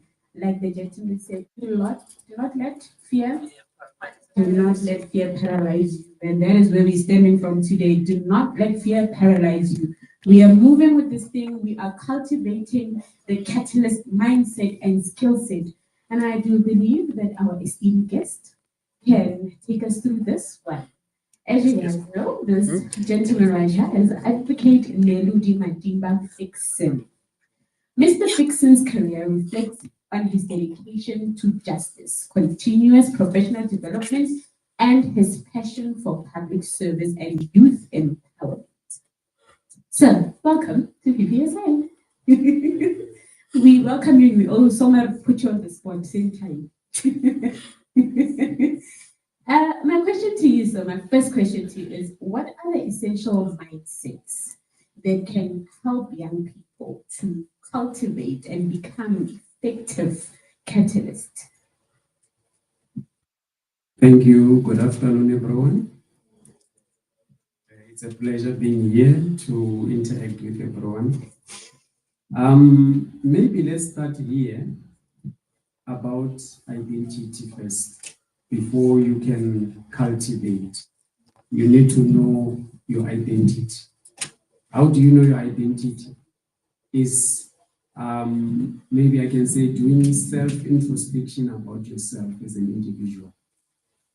One artist sang a song, and part of the lyrics reads that if you want to change the world, you start with the man in the mirror. That is you as an individual. So our mindset is based on what we are or who we are and what we possess. If you want to have a positive mindset, you will also spend time on positive things, on positive attributes. How do you do so? The world needs innovative ideas. The world needs problem-solving skills. Do you have those skills? If you do, then you are on the positive side. However, if your mindset is based on competition, being on the spotlight, then you are on the negative mindset because you will not add value to the society or make any changes. Now, let's move on to, there is this part called being resilient. Now, if you want to succeed in this world, you will always encounter negativity. One of the most negative impact has just been stated, which is fear. Fear does paralyze, it is true. I'll give an example. I hail from a program in the DPSA called ELIPS. It's called Emerging Leaders in the Public Service. I had all the qualifications, they mentioned them, but was I adding any impact or value to where I am? The answer was no. So when I attended that program, it made me go back to the ground level where the seed was planted to say, at first, when I did all this qualification, what did I wanted to do with them? What value did I wanted to add to the society? What changes did I want them to be effective? Then that's when then I realized that I was not doing anything. I was just there in the office, doing stats every month and just submitting numbers and then get paid and then sit. And that's not what we are born to do. The reason why we are living, we need to start living rather than existing. There's a difference. When you wake up every morning, do something and then go back to bed, but you can't reflect to say, hey, today I managed to change someone's life. That means you are existing. But when you are living, it means you are adding value. Okay, today I managed to equip these skills, or I managed to go from what I have to somebody else. And then that means when he lives as well with what I empowered him with, it's going to make the changes going forward. So I'll quote something very crucially. It says, having the right mindset and attitude can change your life. So if you change your mindset, you have the ability to change yourself and the world. So let's always aim to have the positive mindset first so that we can be productive as catalysts. Thank you. You must have a positive mindset so you can be a productive catalyst. I love getting hands. I'm gonna run to you myself.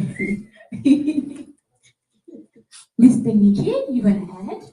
No, I want to ask Pelani a question. Mr. P, earlier on you said if you are a catalyst, you should break barriers, and I agree with you. But you know, in my own space, I'm a catalyst in my house, because I make the rules, and nobody can question me. But now, in a work environment, how do you navigate that without necessarily stepping on other people's toes?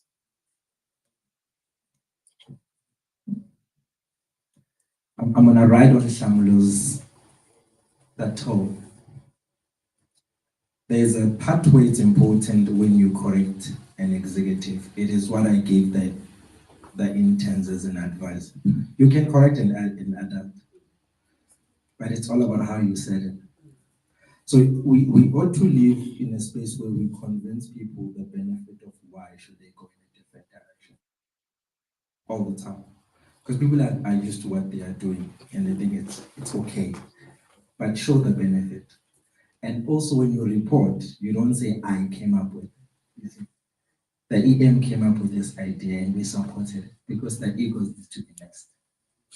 Trust me. Thank you. It's very important to understand that the person who's higher than you doesn't feel intimidated by your ideas. Therefore, make it seem like it's a collaborative, but show the benefit all the time. Thank you. Thank you. If you guys are really listening, you'll find that all our panelists are actually moving in the same direction. Advocate said you must know yourself and you must understand yourself and know what it is that you want to do.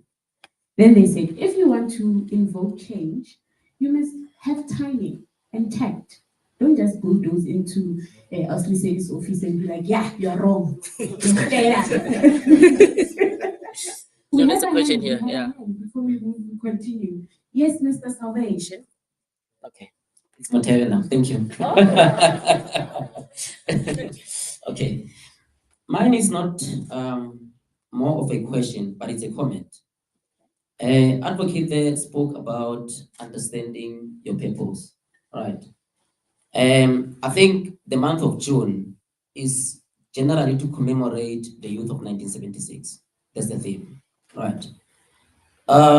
If you look at what they were fighting for, right, they were indifferent as much as the Soweto one really gained them in the years, but it was youth across the country more than anything else, right? I think generally our struggle against apartheid was done in different parts, but you've got certain areas that gained prominence.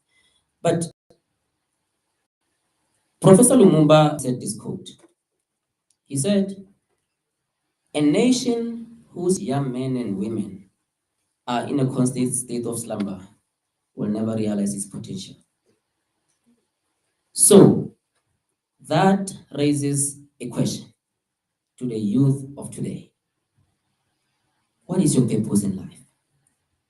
Before, and how does it fit to the bigger purpose, which is why we exist? I think the fundamental question, I always talk to a lot of young people, I always say, the moment you can't relate your day-to-day activity to the bigger goal, which is the mandate of this institution, and ultimately the mandate of the entire country, and then the mandate of the continent, and then the world at large, you are lost. Because it means your day-to-day activity is not somehow contributing towards the bigger goal.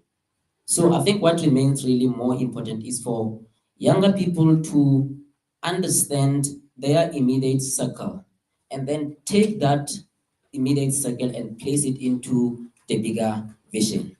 There's a famous quote that I like of Muhammad Ali. He says, "The rent that you pay on earth is by being service to others."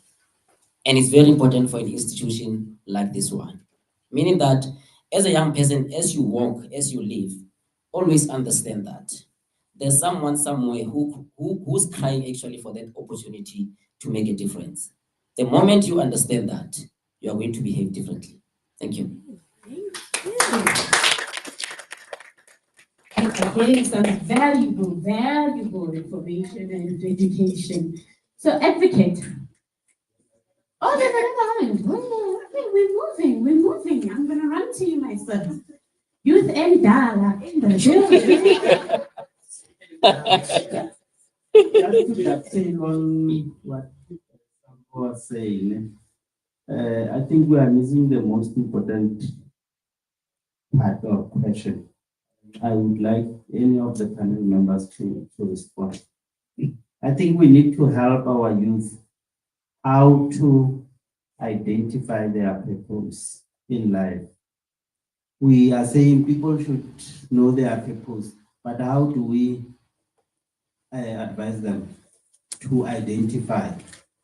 Because somebody might think this is my purpose, but maybe that person has chosen or has identified a wrong purpose. So I would like you to assist the youth on how to identify their purpose. It's linked to it. My advocate on the issue of identity, especially speaking to the youth, I believe there's a difference between who you are and what you do. So how do you help the youth to understand, to say there's a difference between the two relating to the issue of identity? Because identity, I agree with you, is very, very important. So it's just how do you differentiate between what you do? Like if you better go much, I don't better go into house to work. So that the youth need to, yes, to find that identity of who they are. Okay. Actually, intellect. It's how do you identify your purpose and how do you differentiate between who you are and what you do? Advocate, I believe you are the man who is charged with answering this esteemed linked question. How do you identify who you are and what you do? How do you differentiate? And how do you identify your purpose? Thank you for the questions. I will answer it with a practical example. A youth and Dala will be aware of this. Way back on educational curriculum, there used to be certain subjects like what's this thing, sewing, Needlework. needlework, thank Yeah. you, youth and Dala. Then we used to have arts, we used to have sculpturing, we used to have gardening, woodwork, and the list goes on. We also used to have health education. We used to have religious education, and so on. Now, if you compare that curriculum and the current curriculum, there is a huge gap that has been left, a huge void, in fact, that now creates loopholes in our current life sustainability. And it has become increasingly difficult to identify your skill or find your identity in order to fulfill your purpose. Because there are certain things we just take them for granted. For example, it's all about, she has alluded something very critical to say, it was all about theory. So there is theoretical part and then there is practical part. Those two different things are not applied the same. If you learn on theory and then you go on a practical world, you'll see that there's a huge difference. What I'm saying is, I think it's high time we go back. Hence, I spoke of self-introspection. You go back personally. What do you think you possess is the kind of a skill personally before maybe you can pursue a particular career? Because I feel like the youth of these days, it's all about, okay, I'm gonna enroll in this field so that I can just go and then immediately after graduation find employment and then that's it. I think that is when then the challenge is, if you look at it. And you won't blame people because we all are in the mode of survival. Hence, it's no longer about the skill that you have in order to do something. I hope I'm answering and making sense. All I'm saying is, it takes a village. That saying of saying it takes a village to raise a child, we need to revert to it. We need to revert to it. If it means before you can do anything, go around, ask, approach people who have done something that you feel like, no man, let me find out from this person. He's an entrepreneur. How did he get here? What put him to be where he is today? How did he identify that he wanted to become an entrepreneur? You go to the next one, a farmer. How did you have that passion of farming? Because I believe most of these fields never emanated when they have grown up. It all started from somewhere on the ground level. So as young people, yes, let's possess those qualifications, but what else do we have that even when that qualification is taken away from, you still have that you can influence or impact on people? So, thank you. Thank you, Advocate. Youth and done. We have okay. Okay, Osborne. Thank you so much. Good afternoon, colleagues. I think to add on what Advocate is saying and to answer the question, let me start with the one that how to differentiate between what you do and who you are. First of all, what you do is all the caps that you're wearing as a human being. Being a manager, being a cashier, that is what you do. But who you are goes deeper than that.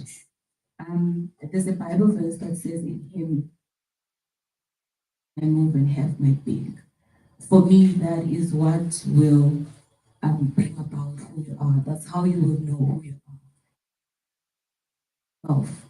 And if maybe you are you don't believe in Bible, there are other of you findings that inner you. Then I think you need to follow up, to follow that and do that. Do the whatever if you're talking to your ancestors, whatever. That is how I believe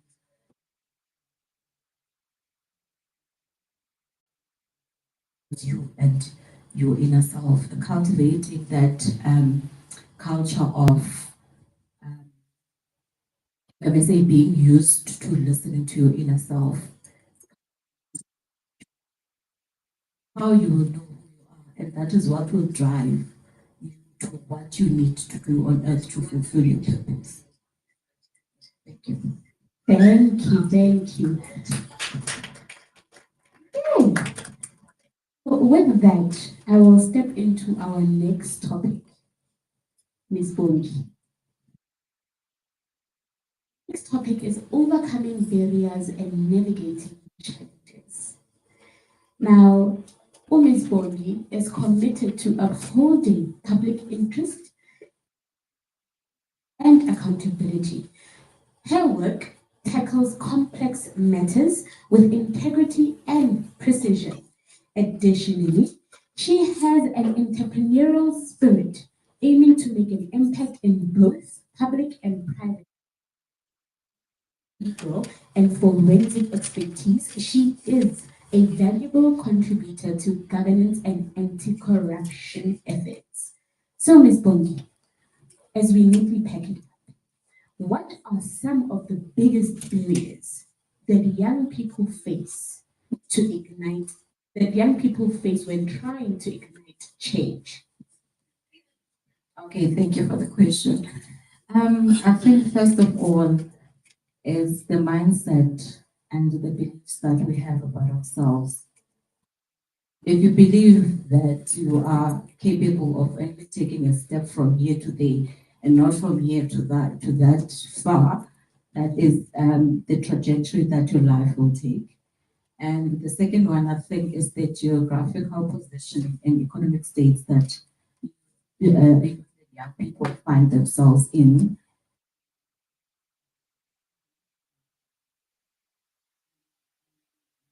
I think it's the lack of support and lack of mentorship.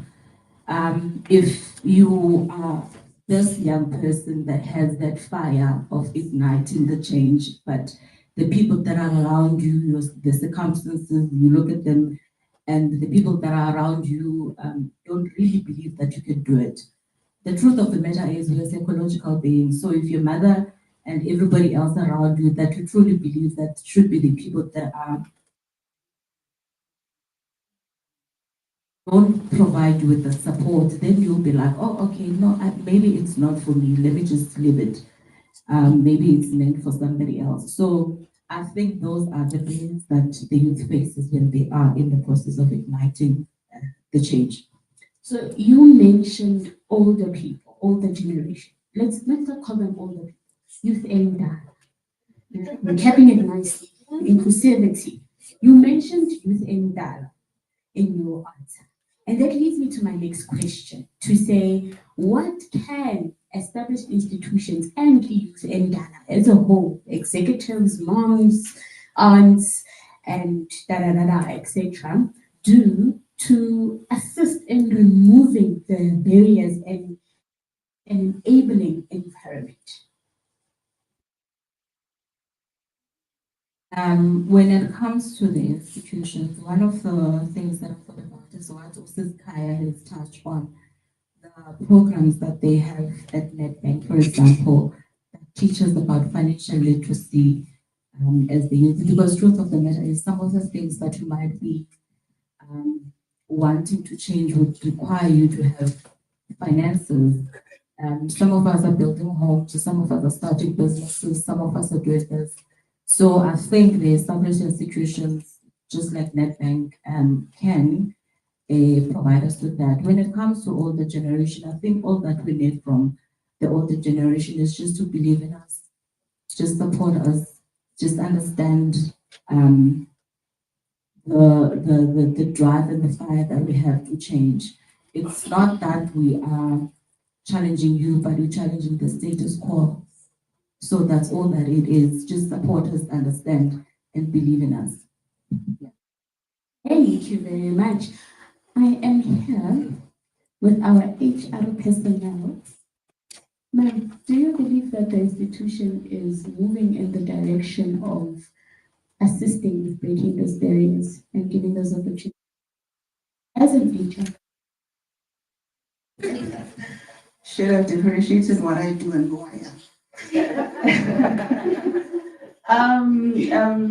Truly, yes, I think the organization is going into the right direction with inclusivity of the younger generation, with efforts of upskilling, developing, not only youth and adult, but even the younger people. I think also it's very important for the young people to understand and to know that in as much as everybody would love grand gestures and being noticed and all of that, there's also powerful peace in making a change, being a catalyst quietly in your corner. Doing things, let me say, where people with things gravitates towards you, not you always throwing yourself in things. There's a powerful piece in that. And I know youth, I don't necessarily believe Ubuntu Youth and I have much to say. Well, you just told us to listen to them and to understand them, but also give yourselves time to listen to youth and Allah and what they have to say. You have a whole lot to learn. Thank you. thank you. So it goes back to the point that the advocate made to say you must know yourself and understand yourself. And I thank you, ma'am.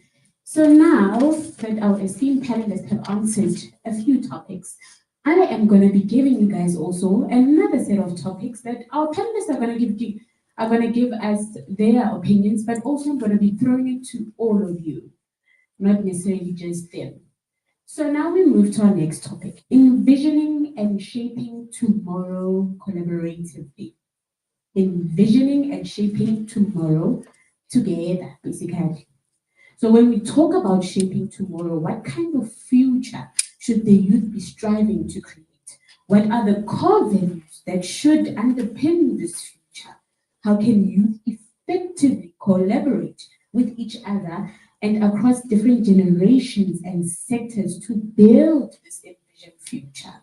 What does responsible leadership look like for young people who are shaping tomorrow? I'm throwing a whole lot of questions and I'm trying to invoke thoughts, and I'm hoping that out of everything that I've said, there'll be one or two opinions that will trigger and you'll be able to engage. Provinces, ausphumzile, auskhabonina, ninjani? Auskhabo, ausphumzile.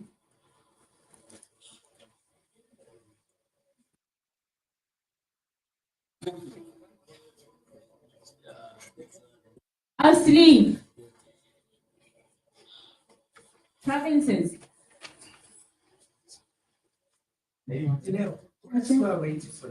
Okay. So we go back. We're saying we are envisioning and shaping tomorrow together, collaboratively. What are we talking about when we are shaping tomorrow? Yes, let me just kickstart. Maybe by saying you cannot talk about going forward without looking where you come from. So as youth and Dala, we raise kids and we want the best for them. So you will always advise them to do that. Today we hear stories that the youth are proud to go to nightclubs and they sit there with older people who should be advising them and playing with their goatees and make them smoke happily bubbly. It's something that you cannot be proud about. So we advise you join a choir, join a prayer, go to church, do the right thing. Because if you go this other route, you will be doomed.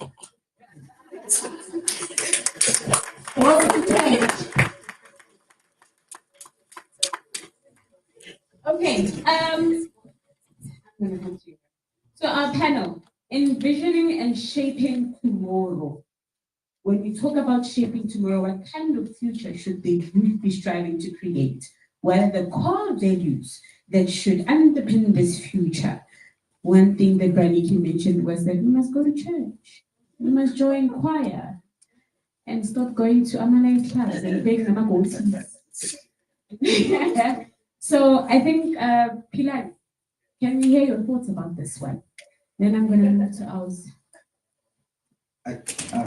Okay. Pranik, I hear you. Club goal. And I'll pick on that. However, colleagues, it's important to understand that the adult must enable the environment to make decisions and for us to be learning in the decision, because you can't learn for us. A lot of people will have dreams and passion for their kids to say, I want my kids to be a doctor. Do you know that I want to play soccer? So allow that environment, enable your child to get to that space. I realized something yesterday. I light a candle, my daughters keep on playing with that flame, and I'm quiet. She comes close, I let her burn. Because she needs to know. Because when I tell her it's burning, she doesn't believe me because she doesn't understand what is burning. So I enable the environment and allow her to burn. And then I was like, okay, do you want us to keep the candle on? No, switch it off. In fact, put it away. That's what needs to happen, colleagues. But the mistake must not be at a level where it costs someone's life. That's what you must curb. Enable the environment for the future for us to actually. Because if the design thinking says we are the future, then the youth and dollars job is not to compete with the people who are the future, because we are the next customer, we are the next custodian of what needs to happen. And also, when I say enable the environment, on the tables where decisions are made, youth must be there, because you cannot be making decisions for the future that you might not even be there to share. Thank you. All right, advocate. Can we hear your thoughts?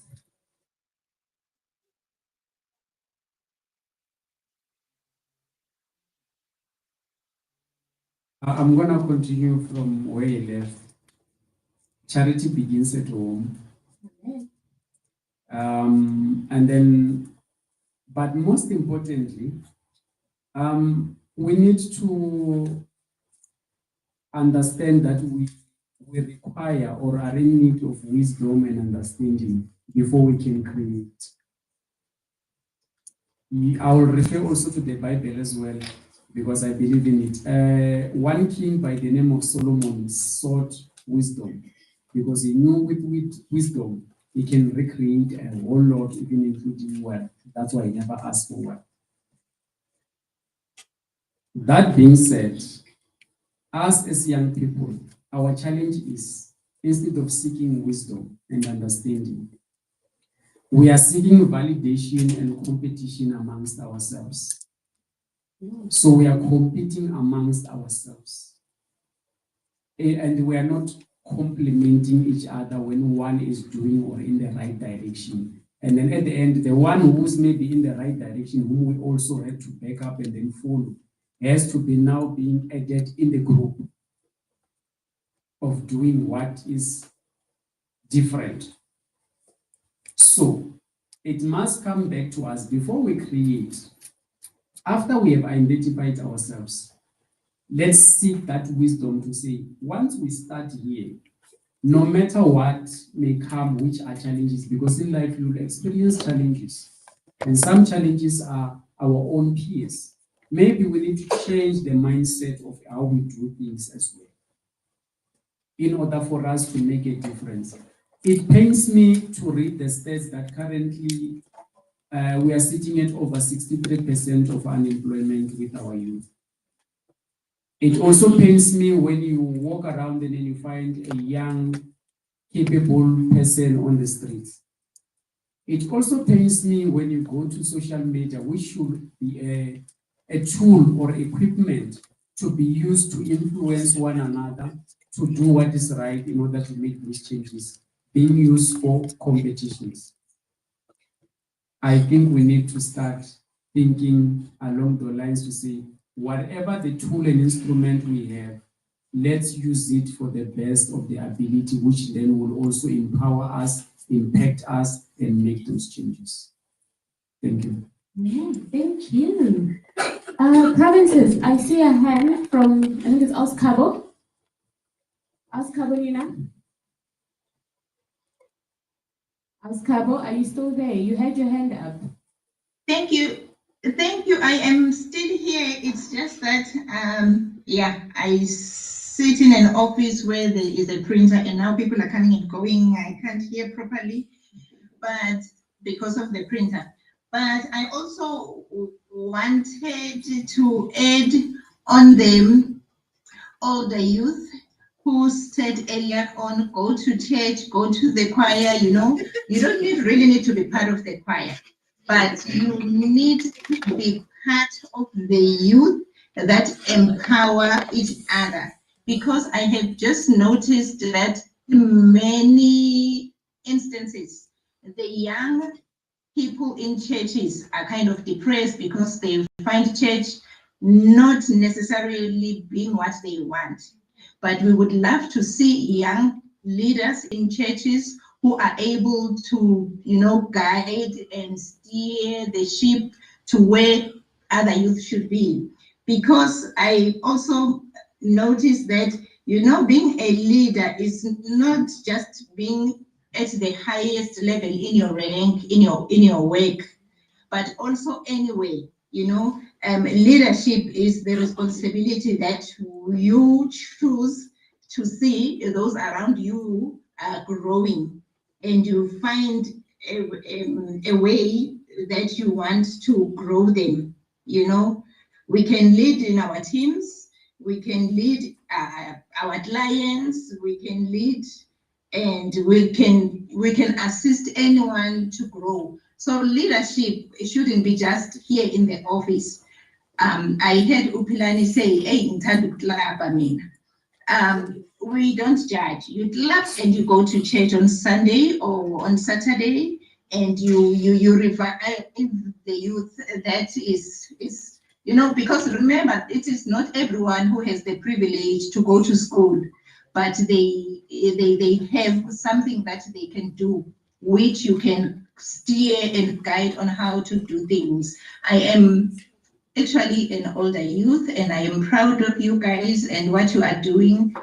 Continue to do it, because you are leaders, like you are saying, you are leaders in your own right, and you are helping us to see what is it that we can do also as an older youth. Thank you. Thank you very much. Oscar, you wanted to give us some words of wisdom? I'm trying to caution us from turning this to an us and them kind of analysis. We need each other. We know man is an island. Just like I like Pilani's analogy of the candle, because that shows a parent-daughter relationship. So which means you always lead your adults as young people. for guidance, but not to stifle you, but to create that environment, comfortable environment for you to grow and share your ideas. And one thing we can learn from the youth of 1976 is that they took the initiative and they did something as youth. They mobilized as youth. Yes, the adults at the time, they were adults at the time, they were doing, and because they could see what the others were doing, and they were like, actually, there's a better way, and a quicker way, and a shorter way, and an innovative way to do this thing. We're going to help you. They were not saying we are fighting against you as youth and Dala, because Baba Konaman, youth and Dala of the time. They were not fighting against them, there was no us and them kind of thing. They were saying we are joining the struggle, but we in our terms, on our terms. And they did things on their terms, on their energy. They use their energy and ideas to mobilize it and change things around. This is the kind of youth we want to see. At least that's the kind of youth. I have adult kids, youth in my household, and I learn from them as their mother, and I create that environment because in fact they're keeping me young. By the way, it wasn't full book. Yeah, they keep me young, and we need that because then, in fact, I would shudder to see a leader that does not welcome ideas from young people, because it means you are not fit to be a leader, first of all, because it means you're not open to change, you're not open to growth, because growth by definition, you move from little to bigger. A plant from a seed. So if you don't allow growth, then it means then you can't eat, basically. So, and learn. So I want to believe that we want to see that growth. And it actually makes you look better as a leader when you allow a young person come with innovation. Because remember, whatever I do here, even as a leader, I'm not doing it for myself, I'm doing it for the people. You know, because who's my boss? So my boss shines, so I'm not doing it for me. So even the person reporting to me, you know, they're doing for the next. I think that's what Plan was trying to articulate. When you say you don't dim your light, but you have the what they call emotional intelligence. Read the room and know what kind of a manager do you have. That for this manager to accept this, I need to approach it this way. But you're still getting your point across. And then by the time they realize, they think it's their idea, it was actually yours. But you achieved what you wanted to achieve because of the approach that you used. You know, so we are learning from you, and we want to actually say, don't shut us out as youth and Dala. We're also learning, but we also have something to impart. Thank you. Thank you very much. So we must learn from each other. Guys, we're going to be closing. Time is not on our side as much as we would like to continue. We are now going to be in closing, just some actionable takeaways and inspiration for the next wave. Our panelists, I would like for you to just give us something in closing. If a young person in the audience wants to start igniting change, what is the one critical first step that they can take? And can you share maybe a lesson, Yana, just to close it up and just inspire this beautiful youth and Dala, because as Pumeza did say, we are learning from each other. Osbongi, if you can just give us just a few words in closing, Jen. What is your one single most important message to the youth who are ready to be catalyst and shape tomorrow? Thank you for the question. I think one thing is that we need to realize that the setbacks that we will come across in the journey of igniting the change are part of the journey.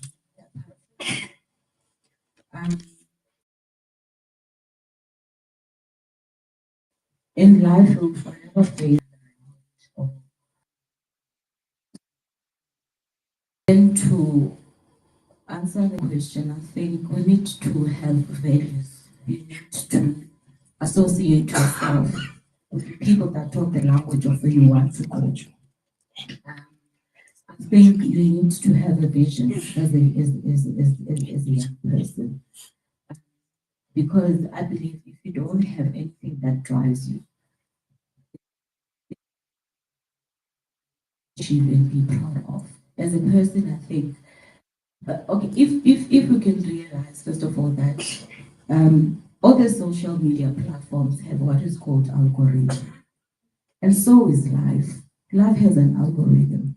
So if you are not intentional and proactive in taking steps to draft your own vision, and that will bring about the people, the associations, and the everything that will align to your own algorithm. And your own algorithm, the connection of your own algorithm actually is your mind.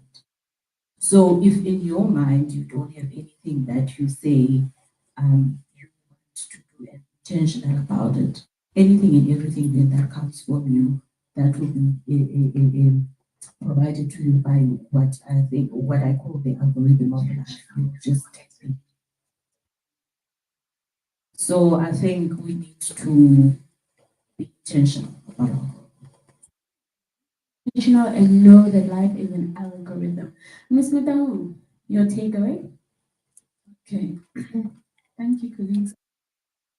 Takeaway today is that with now that we have been soaking in the knowledge, maybe finding ourselves, maybe light bulbs have been coming up as you, the youth and youth in Ghana. If you don't have a mentor, or if you're still seeking, answering the question from the audience this side, find a mentor who will guide you to find your purpose. Because I believe in that. I believe that if there is no one like shamboking you to the journey that you want to take, find someone that you can be accountable to, because that person will pave you into what you want to become and where you see yourself. And that person will be able to isolate you from the conditions and the environment that you find yourself in, you know, and it might not be your parent, because we all know that we come from different backgrounds. We sometimes have parents that are not good examples. Look around you, identify a person, stick to that person, because you want to become something tomorrow. And for you to be able to listen to in the full of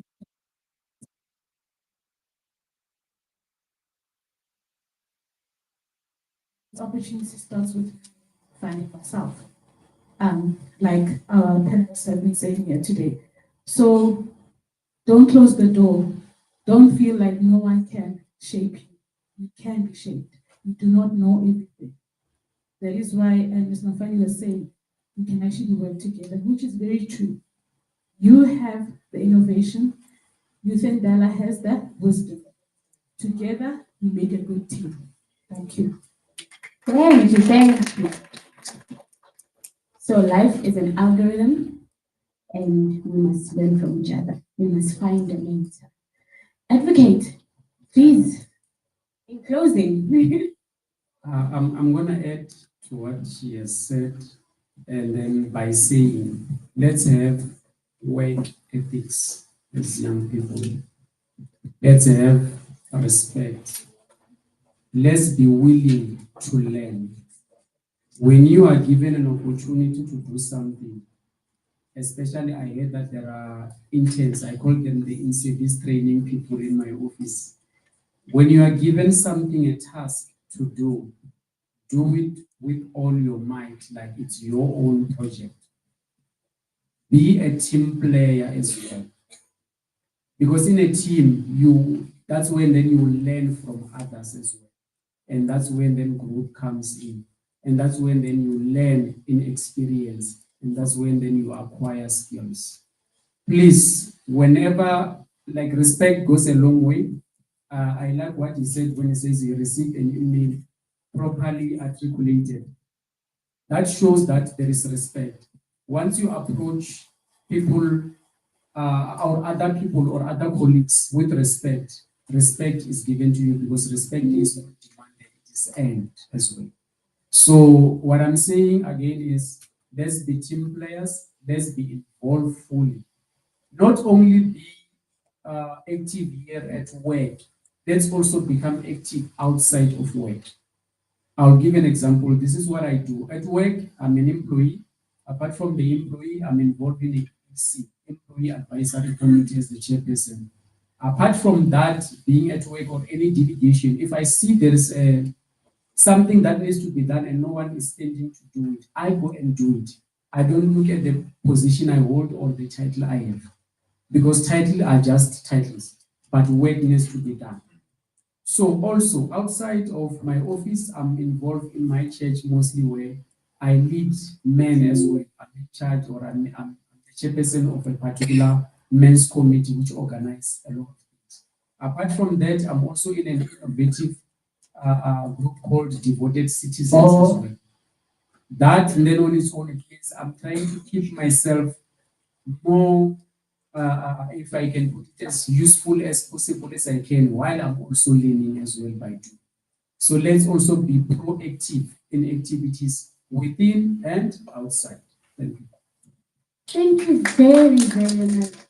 Hey guys, some hot tips, and hey, we learned a lot. We really learned a lot. And I think if anyone can take away anything, is that everyone has that bit of knowledge that can assist you to be who you want to be. You just need to go and knock on that door, and hopefully you will find your gold. Panelists, thank you very much. Thank you. My audience members, my colleagues, guys in the province, thank you very much for participating, for listening, for sharing with us today. With that, I am closing this panel discussion. I know we can talk the whole day. There's a lot to say. We can really talk the whole day. We have so many other gems to unearth, but unfortunately time is not on our side. Once again, thank you very, very much for the time. Thank you, panelists, for your words of wisdom.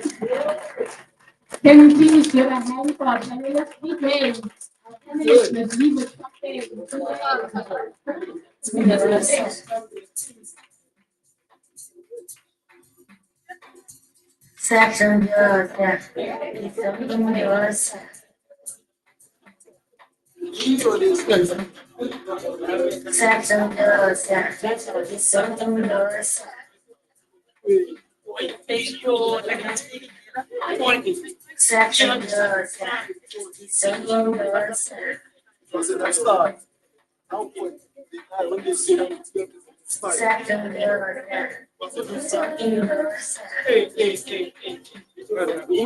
No.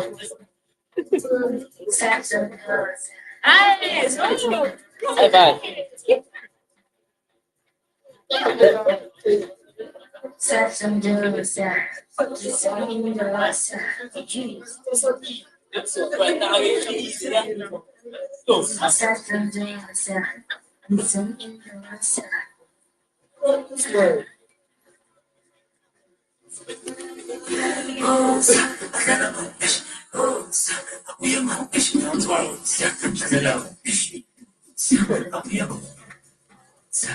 What did you do?